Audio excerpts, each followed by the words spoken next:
Сәлеметсіздерме оқушылар? Қазір бізге қазақ тілі сабағы болады. Сабақтың тақырыбы есімдік. Сабағымыздың мақсаты сөз таптарының сөйлемдегі қызметін анықтау. Қазір мына жерде балалар оқулықта өлеңді 32-ші жаттығу өлеңді мәнерлеп оқып шығайық. Осы өлеңде балалар негізгі ой не туралы деп ойлайсыңдар? Әрине көкек туралы. Жарайсыңдар балалар, өте тамаша.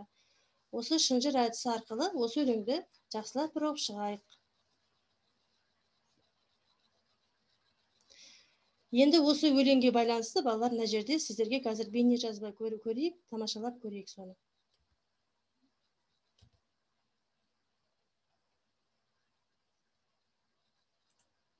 Көкек тропик өңірінде кездесетін ағашты және бұталы жердің құстары. Көкектің 200-ге жуық түрі бар екен. Аздаған түрлері өздеріне ұя салады және жұмыртқасын басады. Ал көпшілігі жұмыртқасын басқа құстардың ұясына салып кетеді. Көкектер басқа құстар жей алмайтын зиянкес түкті жұлдыз құрттарды жеп пайдасын тигізеді. Көкек туралы Серікбай Оспановтың өлеңін сіздерге оқып берейін. Жақсы балалар, енді осы өлеңге қайтадан оралайық. Осы 32-ші жаттығуда мысалы үшін қарамен жазылған сөздерге көңіл аударайық балалар. Бұл жерде қарамен жазылған көкек және ол деген сөзі. Көкек дегеніміз балалар ол зат есім. Есімдік дегеніміз балалар зат есім, сын есім, сан есімнің орнына айтылатын сөздер. Бұл жерде балалар ол есімдік.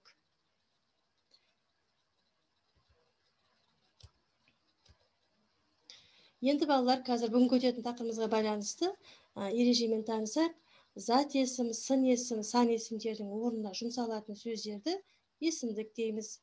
Есімдіктер мен, сен, біз, сіз, ол, өзі, бұл, сол, кім, қанша, қайда, ешкім, әркім, әрқашан, әрқайсысы. Қазір балалар осы жерде осы есімдікке байланысты бейне сабақ ұсынамын, соны тамашалап көрейік балалар. Келді. Алан мен Дана жүгіріп ойнайды. Кім? Алан мен Дана. Дана ойнай ма? Мен бе? Сіз неге бұлай сөйлеп отырсыз? Я, Дана. Аланның есімдіктерсіз сөйлегісі келеді. Нелерсіз? Есімдік дейсіз бе? Ол не? Ойлан. Алан қандай сөздерді айту керек еді? Аға, бұлай сөйлемеңізші. Менің ойнағым келді. Біз жүгіріп ойнаймыз. Сен ойнайсың ба деп неге сұрамайсыз? Біздің жанымызда бізбен аттас басқа біреулер жүргендей болды ғой. Міне, Дана, біз өз аттарымыздың орнына мен, сен, сіз, ол, біз, сендер, сіздер, олар деген сияқты сөздерді жиі пайдаланамыз. Осылайша зат есім, сын есім, сан есімдердің орнына жұмсалатын сөздерді есімдік дейміз. Жарайсыңдар балалар. Енді осы жерде балалар есімдік туралы біз кішкене мағлұмат алдық деп ойлаймын. Енді балалар келесі назар аударайық, келесі мына жерде бізге жаңылтпаш беріпті. Осы жаңылтпашты оқып жатқа жазайық балалар. Енді балалар келесі ұяшықтар әдісі арқылы түсіп қалған есімдіктерді орнына қойып көр деген мына жерде өлеңді көрейік балалар. Бұл жерде түсіп қалған есімдіктерді табайық. Жарайсыңдар балалар, тамаша, өте тамаша. Енді балалар мына жерде бізде ребусты шешіп көрейік. Мына жерге бізге ребус берілген екен. Ребустың шешуіндегі мақалдың мағынасын қалай түсінесіңдер? Бұл жерде қазір балалар мақал шығады екен.